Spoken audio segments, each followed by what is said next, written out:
Bienvenidos a Entre Adictos, un lugar para compartir las experiencias de personas y familias con problemas de adicción, que tiene como un único fin y es ayudarte a volver a creer en ti. Somos Efraín Martínez, Simón Mejía e Ivonne Basto, y nuestra hoja de presentación para este espacio es diferente. Los tres atravesamos en nuestra vida los laberintos de la adicción, y hoy nos unimos para brindarte un espacio seguro, para hablar entre adictos, sin pelos en la lengua y sin tabús, sobre las adicciones, así como empiezan, por qué se sostienen, cómo salir de ahí para llevar una vida auténtica y con propósito. Con diversos invitados a lo largo de los capítulos seremos los que te acompañen en este camino de volver a creer en ti.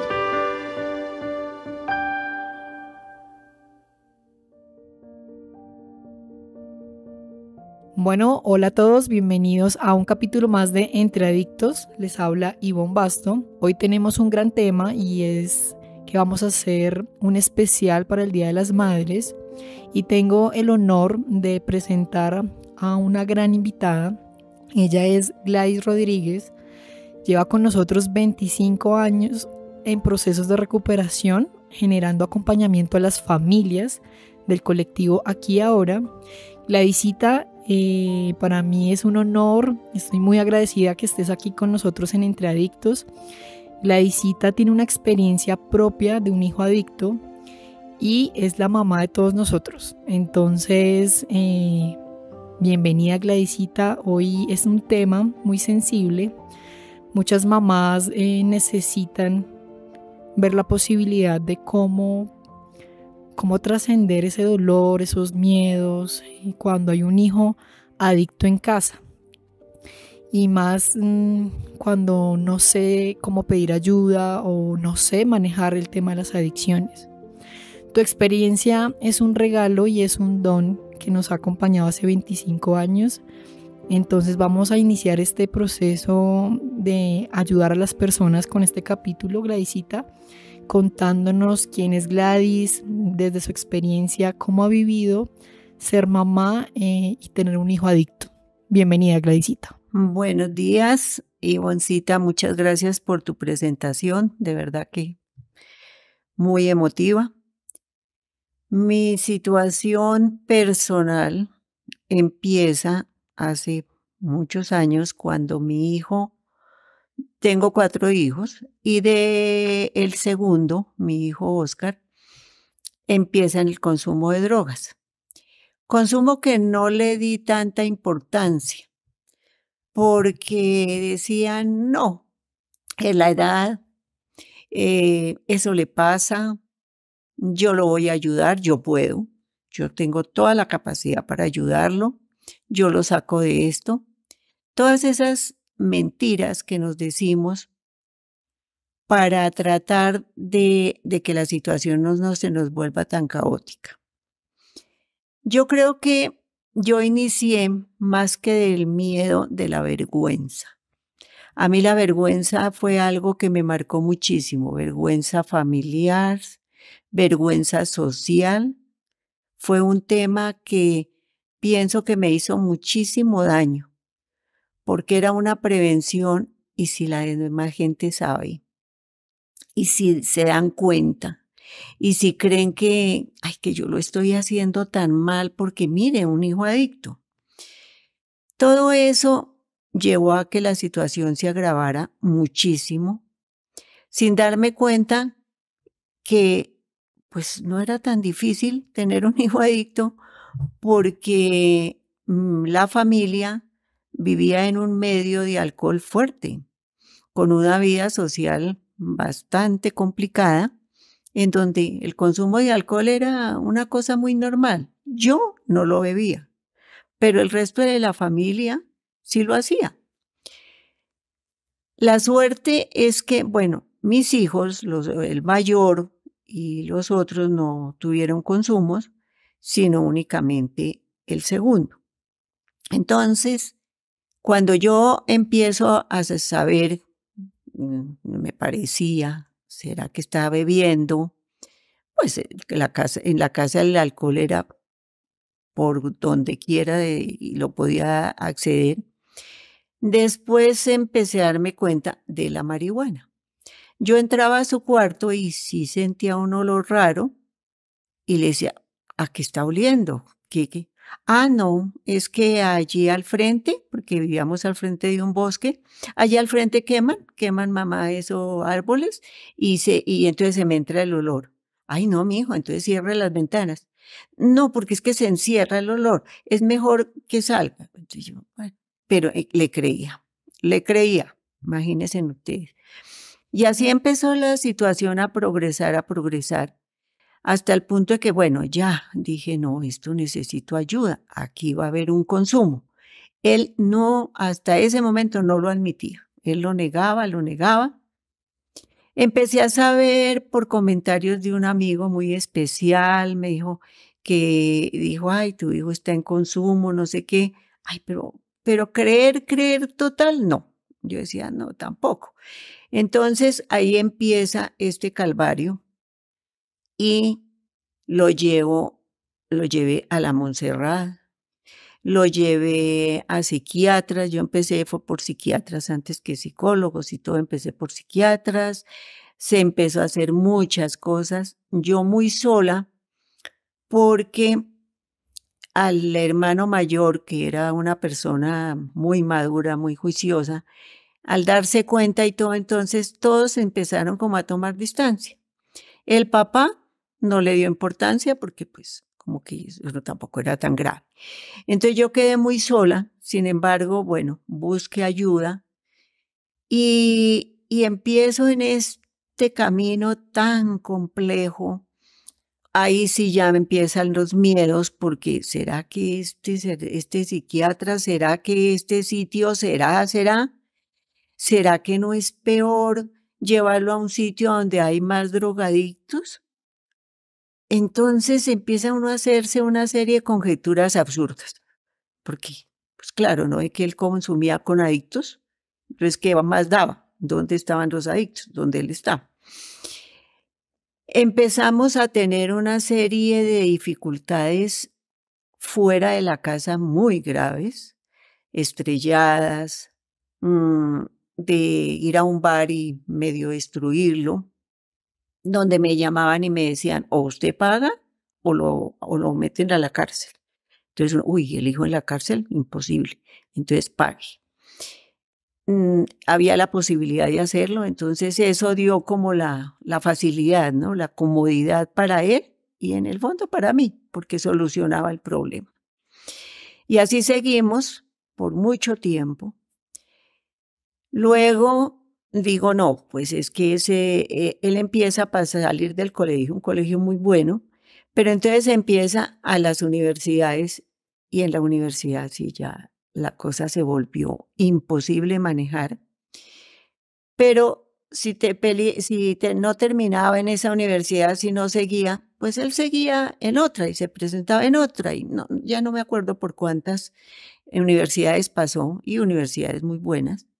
Sin embargo, de esas universidades lo que saca es más amigos. Hasta el punto que tengo una anécdota que me dice el hijo mayor un día, uy, pero ¿por qué hace tantas reuniones mi hermano? Y siempre con grupos diferentes. Y le dije yo, es que él es muy sociable. Y después me puse a pensar, no, pues es que es un grupo de cada universidad, de cada sitio donde él iba. Entonces eso reforzó muchísimo el consumo. Luego dije, no, es que aquí las ciudades, que este país, es que las universidades influyen mucho, es que no sé qué, lo mando para Estados Unidos. Error, mejor dicho, gravísimo. Entonces, allá se va, dice que a estudiar, pide cosas para deportes, para no sé cuánto, resultó comprando hasta una moto. Bueno, en fin, la cantidad de locuras. Y se volaba también de las universidades. Después entonces le conseguí un sitio para que le hicieran un tratamiento. De allá se escapó.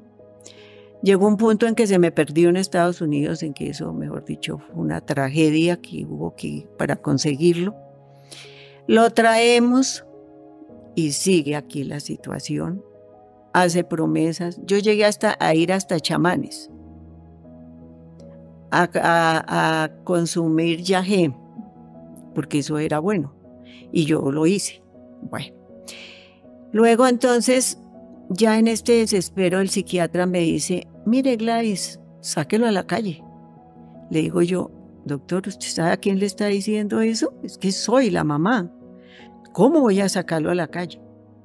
Es un muchacho tan cuidado, bla, bla, todo lo que uno se inventa. Entonces, dijo, no, yo no la voy a obligar, tranquila. Siga teniendo su adicto en el apartamento, no hay problema.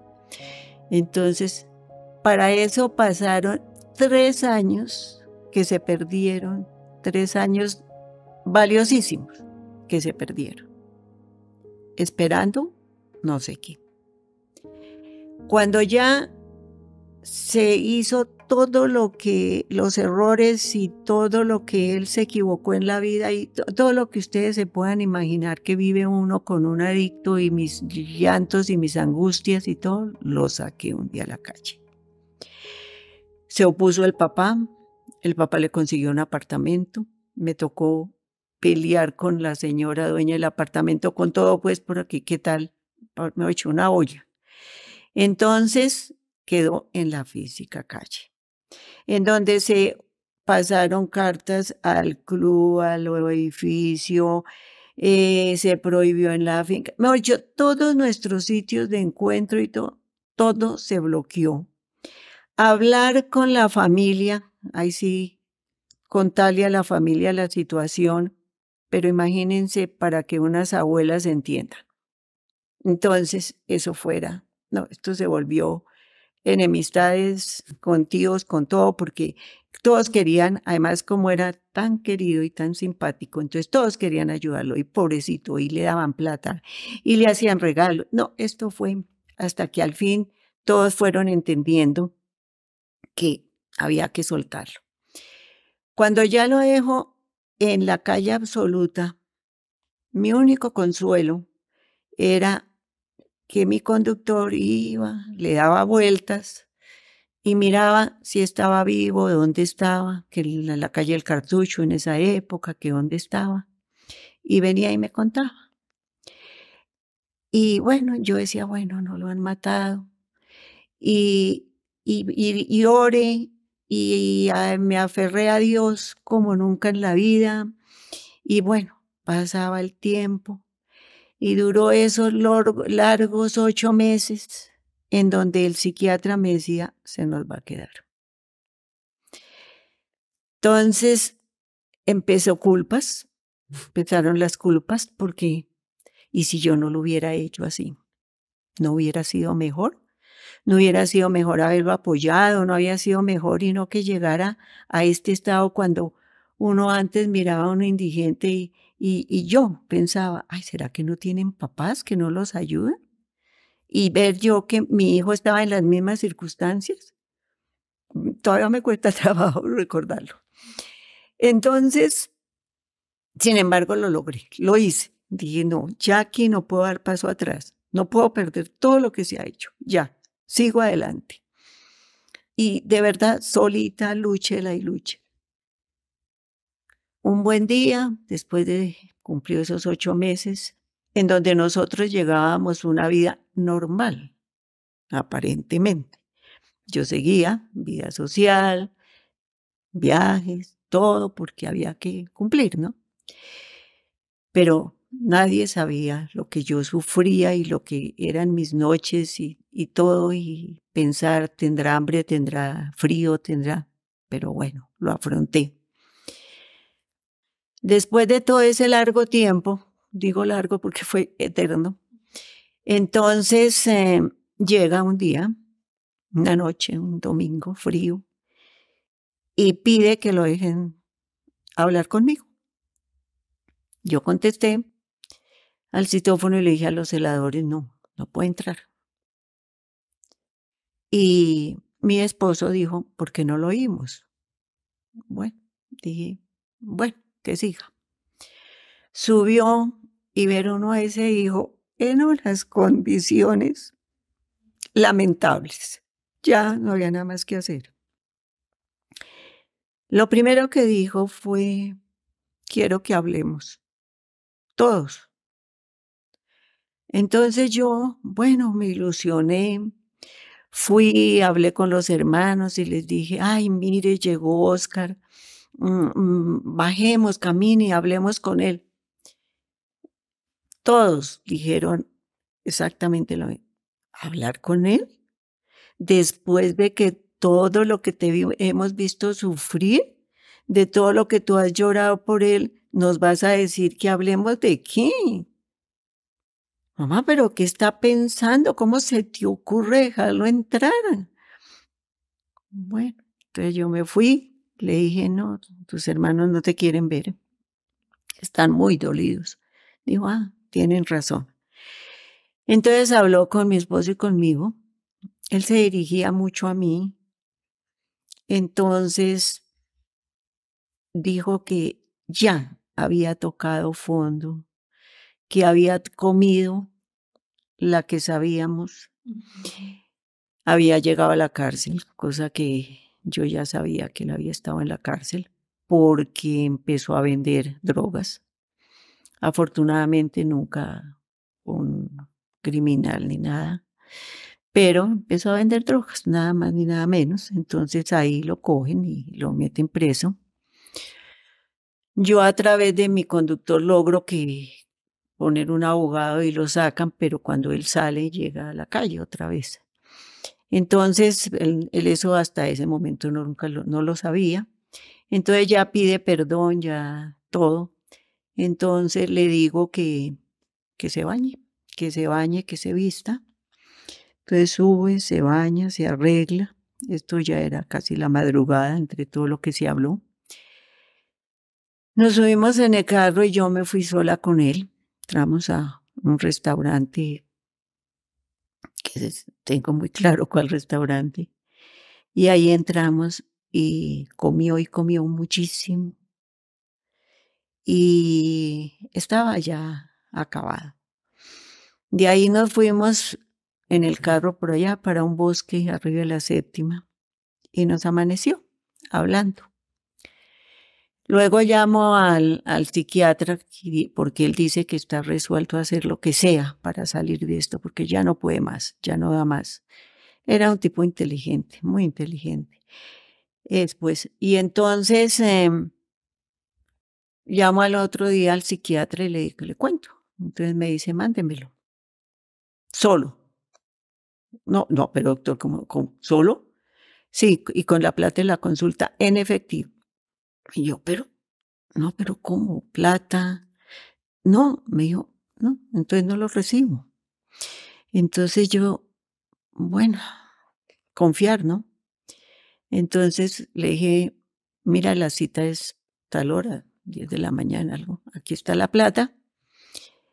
Él se quedó sorprendido y me dijo, ¿y me vas a dar esa plata? En esa época, pues sí, era plata, pues era costosa la consulta. Y coges un taxi y te vas. No, ustedes no se imaginan lo que yo sentía.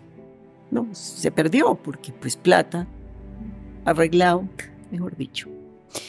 Entonces, yo llamaba a la secretaria, no sé qué, cada cuánto, ya llegó, hasta que me dijo que ya había llegado. Entonces él lo atiende y él realmente está arrepentido, está resuelto a cambiar su vida.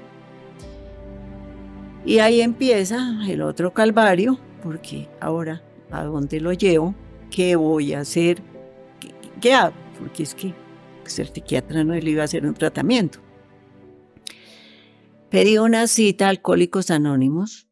Y se hicieron en esa época una cita abierta que llamaban. Y entonces yo fui y conté toda mi historia, que no la puedo contar aquí porque sería interminable. A ellos sí les conté todo por lo que yo había pasado. Y entonces uno de los participantes me dijo, mire, yo he oído de un muchacho, Efraín Martínez, que está haciendo unas cosas raras y está ayudando en este tema. Y yo, bueno, pues me dio el dato, efectivamente llamé y me dieron la cita llego y encuentro a Efrén Martínez, un muchacho de la misma edad de mi hijo, informal. Yo, ay no, ahora sí fue peor, porque yo acostumbrada a llevarlo donde psiquiatras mayores, consultorios, wow. Entonces dije, no, pues ahora sí. Me sientan y él se va con él a conversar. Conversaron 2 horas. Y yo, ay, que no le guste, porque esto tan solo, ¿yo qué hago? No, pero yo cómo fue a hacer, ya el psiquiatra me había dicho eso, ahora llévelo por allá a un sitio de garaje a ver qué va a pasar. Y yo, no, pues sí, me equivoqué, ¿yo qué hago? Bueno, ahí. Entonces, bueno, después de las 2 horas salieron, entonces yo miré a Efren como a ver, ¿no? ¿Qué hacemos? Entonces él simplemente le dijo, bueno, Chino, hable con su mamá, cuéntele lo que hablamos y lo que decían, me llaman. Bueno, yo salí, ¿no? Nos fuimos al carro y yo esperando, ¿no? Que me dijera que no le había parecido. Y entonces me dice, uy, con ese tipo sí salgo adelante. Ese tipo sí me saca a mí de esto. Y yo, ¿de verdad? Claro, este sí es. No, yo decía, pero ¿y esto y esta persona tan joven y con todo este problema? No, bueno, tomar la decisión. Entonces lo llamé, me dijo, sí, véngase mañana, a tal hora. En esa época no había internado en el colectivo. Y me toca a mí hacer ese internado en la casa. En una casa donde la vida seguía igual, donde nadie me colaboraba, porque el papá seguía en sus reuniones y en sus compromisos, donde yo tenía que ir y llevarlo porque ni siquiera me permitían que lo llevara el conductor. Yo lo llevaba, yo lo recogía, levantarlo. Bueno, hacer todo lo que me decían, porque es que Efrén me decía, es así, es así, es así. Llámalo, no, es que no se quiere levantar, es que no se va a Ah, pues tú verás cómo lo levantas. No, pero ¿cómo hago? No, pues puedes echarle agua. Y yo, uy, no, pues me va a matar, me va a pegar. Entonces, pero bueno, ya a la media hora, pues yo me animaba y le echaba el agua y salía corriendo, porque es que el miedo. Entonces, no, terminaba levantándose, se arreglaba y me lo llevaba. Y así se convirtió exactamente, no me acuerdo por cuánto tiempo, yo ya me involucré mucho con Efrén. Ya ahí empezó todo un proceso de aprendizaje mío muy bueno, muy enriquecedor. Efrén entendió que cuando yo iba a recogerlo y si Efrén me hacía seguir, nos podía dar, pero altas horas de la madrugada hablando, porque resultó que mi Oscar hablaba mucho más delante de mí. Entonces se podrán ustedes imaginar de lo que uno como mamá puede enterarse de esa vida de calle, de desidia, de... Uy, eso sí es terrible, pero bueno, como que empecé a ver se está haciendo algo. Sin embargo, él tuvo muchos momentos que no quiero más, no quiero, no estoy dispuesto, esto es una tortura, esto no sé qué, la vida sin alcohol, sin drogas, porque en ese momento ya el consumo no era alcohol y marihuana. Él ya había pasado por cocaína y ya estaba llegando a bazuco, o sea, ya el consumo era violento. Entonces, ya claro, le empezaban a sentir esos síndromes de abstención fuertes. No, fue muy complicado. Él se inventó una frase que decía, estoy mamado de mi mamá. Claro, pues cómo no. Y cuando decía, vayan, salgan ahorita y van a un café y uno toma algo y se toman un café o algo. Ay, Dios. Irme yo con él y sentarme y con el susto que se encontrara con alguien que todo. Y él era querido, ¿no? Y porque él tuvo una característica que fue muy cercano a mí, siempre, antes de sus drogas, en las drogas y después, siempre fue el hijo más cercano a mí. Entonces conversábamos rico y todo, pero claro, al cuarto yo él estaba aburrido de su mamá y ya, y la china así, ay no, eso era. Salíamos a la 15 y de golpe se acercaban unos personajes terribles que yo decía, uy, ¿y esto qué va a pasar? Ah, no, eran los amigos de él. Eran los jíbaros, eso era abrazo, eso era. Yo decía, no, ¿qué es esto? Y entonces y le decía yo, pero, ¿y esos son amigos? Claro, no, es que ellos son los que, es que esos tipos venden la droga barata. Entonces yo soy amigo de ellos. Todo eso fueron experiencias tras experiencias. Yo se las contaba a Efren, Efren lo trabajaba. Y así hasta que este muchacho empezó a tener unos cambios asombrosos, empezó hasta a comer sano. No, mejor dicho, esto que a la familia se le hacía rarísimo, o sea, que él ya fuera así. Y hoy en día digo, valió la pena tanto sacrificio, haber hecho caso, haber de verdad entendido que sola no podía. Porque yo creo que ese fue el primer paso. Un día que yo dije, no, es que yo sola no puedo. Porque yo creía que, ay, no, es que si me dejo llamar Gladys y yo no lo saco de esto, era como la sobradez mía, ¿no? No, pues es que a mí la drogadicción de él me sirvió también para trabajar mi humildad y para entender que no, que sola no podía, que necesitaba ayuda. Gladysita, muchísimas gracias por tu experiencia.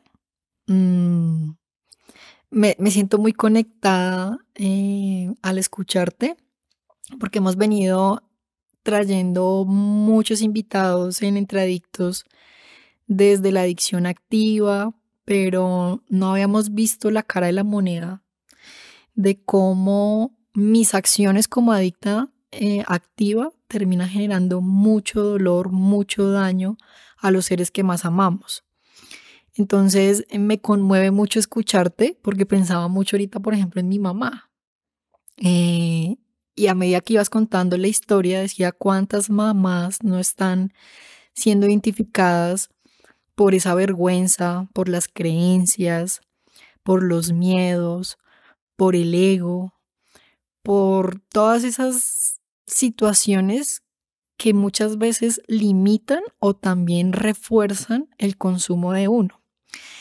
Entonces me conmueve mucho porque siento que este especial de madres y en Entre Adictos necesitamos más ver las experiencias no solo de la adicción como tal, sino lo que implica tener un hijo adicto en casa. Yo me acuerdo que cuando yo entré a procesos de recuperación me decían que la adicción era una enfermedad virulenta porque sin querer generaba virus, se esparcía a las personas que más nos amaban. Entonces hoy escuchándote es como volver a generar una conexión del dolor sobre todo en este caso mi mamá, las angustias, las noches sin dormir, la postura de límites que terminaba yo siempre rompiendo, las mil y una veces que le decía, esta vez sí voy a cambiar, por favor perdóname. Y, y voy a hablar desde el amor como mamá. Creo que mi mamá siempre me creía. Desde mi experiencia y lo que tú decías, como que siempre estaba pendiente, como que siempre había una luz de esperanza a que Ivonne iba a cambiar. Pero mi adicción generaba básicamente todo lo que nos cuentas en tu historia, Gladysita, y un tema de manipulación, un tema de aislamiento, un tema de mucho dolor. Entonces quería agradecerte porque sé que en este especial de madres, muchas mamás que nos están escuchando se están sintiendo identificadas, ¿sí? No, creo que a nivel cultural y social muchas veces que haya un hijo adicto es terrible, ¿sí? Es terrible porque cómo nos va a pasar a nosotros, eso le pasa al vecino. Hay una creencia como que la adicción es el que está en la calle robando o indigente. Y mira cómo esta historia tuya, Gladysita, nos enlaza a ese proceso de adicción donde tu hijo empezó explorando como todos socialmente marihuana al punto de llegar pues al tema de la calle. Y también me siento identificada porque cuando a mí me llevaron a procesos de rehabilitación, yo decía, no, pero es que yo no estoy en la calle. O sea, como que uno a veces cree que necesita ayuda cuando uno ya está allá. Entonces, hoy es un tema muy sensible y muy amoroso de mostrar la otra cara de la adicción, generando el impacto y el daño que hacemos a las familias. Bueno, y la vivencia de las mamás, básicamente en este capítulo, se refleja con la experiencia de Gladysita, así como las sustancias para el adicto, el control es para la mamá. Poder estar ahí, mirar cómo lo ayudo, qué hago, qué no hago. Y hoy recorrimos desde la experiencia de Gladysita esas situaciones que muchas veces viven muchas mamás y familiares cuando hay un adicto en casa. Gladysita, para cerrar este capítulo de especiales de Día de la Madre, ¿qué tips o qué necesita escuchar una mamá cuando tiene un hijo adicto en casa? ¿Qué necesitan hacer estas mamás? ¿Qué les dirías? Creérnoslo, la situación, porque es que nosotras nos negamos. Sí, yo entiendo cómo hacer que mi hijo haga esto, pero esa negación nos pone una venda que no nos ayuda para nada. No, es abrirnos y decir, pues sí, bueno, me tocó esto es lo que tengo que vivir, ¿qué voy a hacer? Y dejar como esa frasecita que yo tuve y la que tienen muchas mamás y es que si mi hijo está bien, yo estoy bien. Pero es que si mi hijo está mal, yo estoy mal. No, es que si yo estoy bien y mi hijo está mal, en nada cambia. Él sigue mal, porque es que él está en su mundo. ¿O qué? ¿O yo me meto a consumir con él para que a ver si vivimos bien ambos? No, eso no se puede pensar. Es que yo estoy bien porque tengo que estar bien, porque debo estar bien, porque necesito para mi salud mental, para ayudar a ese adicto y a toda la familia y a todas las responsabilidades que uno como mamá tiene. Pero llegamos a un punto que descuidamos a los otros hijos, pasan a segundo plano y esos hijos se afectan. Porque entonces se nos vuelve el centro de atención el hijo adicto, como si con eso fuera a ser la solución. No los miremos tanto, no estemos tan pendientes de ellos. Efren tiene una frase que a mí me gusta que dice, no estén en la nuca. Es cierto, no, es que con eso no ganamos nada. Hay que hacer. Ponerle la madurez y la capacidad de decir, necesito hacer, pero sola no puedo. Necesito conseguir asesorías, que me enseñen, que me indiquen, que como cualquier enfermedad. ¿O es que a uno al hijo le da apendicitis y yo veo a ver cómo lo curo? No, yo voy al médico. Yo busco ayuda porque no es que yo no me las sé todas. Esto es lo mismo. No sé por qué creemos que este tema sí lo podemos solucionar nosotras. Entonces, no, buscar ayuda, averiguar. Mire, hay toda la información para saber que esto puede llegar a mayores. Quitarnos la idea de que, ay, es que la edad. Ay, no, es que eso tampoco. Ay, no, es que eso es una exageración. O cuando viene el comentario del papá, del abuelo, ay, yo también lo hice, pero eso no. ¿Y uno qué va a saber si es que el hijo de uno sí se queda en eso? O cuando viene la moda de, no, es que yo lo voy a enseñar a tomar para que cuando él tenga su vida social ya sepa tomar. ¿A quién le enseñan a tomar? Y si uno le enseña y le gusta y se queda, ¿de qué nos sirve enseñarle a qué? ¿A qué tome? Entonces, esas cosas hay que tener mucho cuidado. Y rápido, que alguien me dijo, o que yo sospecho, o que algo. A ver, ¿qué vamos a hacer de una? Enfrentarlo. Hijo, amorosamente, hijo, yo te veo mal. Voy a buscar ayuda. Yo no sé. Yo voy a buscar ayuda. De frente. Ay, no, que esto no es nada, que esto. Bueno, seguramente, pero es que como yo no sé, resulta que como yo no tengo ni idea, entonces yo tengo que averiguar. Y con base en lo que yo averigüe, pues hablamos y vemos a ver si mi hijo está en la razón o yo. Y ahí ya tomamos decisiones. Porque, ¿y sabe cuál es el problema que yo veo como mamás? Que si hay unos límites en la familia, cuando el hijo está en el consumo, esos límites los bajamos. Porque sentimos, uy, no, entre más lo moleste, entre más normas le ponga, entre más le diga, uy, peor porque entonces lo desespero. Y entonces este pobre muchacho, por eso es que se va a consumir. No, eso no es así. Los límites no se pueden abandonar, las cosas claras, la exigencia, con amor, pero muy firmes. Entonces, esa es mi recomendación básica, enfrentar el problema. Mire, mamás, de verdad, como cualquier enfermedad, es que si nosotros lo tratáramos así, no perdíamos tanto tiempo. Yo perdí mucho tiempo y sé por mi experiencia de familias que pierden muchísimo tiempo. ¿A esperar qué? Si las cosas no se arreglan por obra y gracia. Sí, hay milagros, claro que sí los hay, pero tenemos que ayudarnos.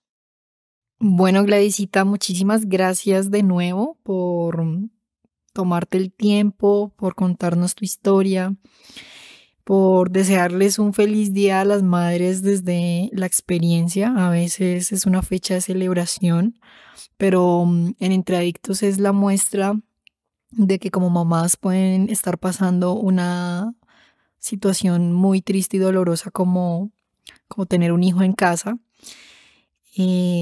Este tips que das inicialmente es desde la aceptación, ¿no? No solo quedarme en la rendición de eso es lo que hay en mi casa y tengo una visera en mis ojos donde no hago una acción específica. Creo que es muy claro el mensaje para el día de hoy desde tu experiencia, Gladysita, y es generar acciones, poner límites, generar comunicación. Y lo que a veces no sabemos hay que preguntarlo, ¿no? ¿Cómo un profesional o como una institución que genera estos acompañamientos pueden ser parte de este proceso? Algo que se ve relevante cuando piden ayuda a las familias en adicciones es ese miedo como a tocar esa puerta, Gladysita, porque se desconoce mucho que la adicción es una afectación de salud mental. Entonces, así como a mí me duele la cabeza y tengo que ir al médico a ver qué está pasando, pues básicamente si hay unos comportamientos en mi hijo que no están siendo comunes y lo estoy viendo mal, pues tengo que ir al profesional a que me guíe. Esta es la invitación del día de hoy en Entre Adictos. Que puedan buscar una herramienta, puedan buscar una solución como familia. Y de nuevo, Gladysita, muchísimas gracias por estar aquí con nosotros. Esta es tu casa. Esperamos que este mensaje de amor y de fe, que sí es posible generar cambios como familia, pueda llegar a muchas personas que necesitan un proceso de recuperación porque hay un hijo adicto en casa.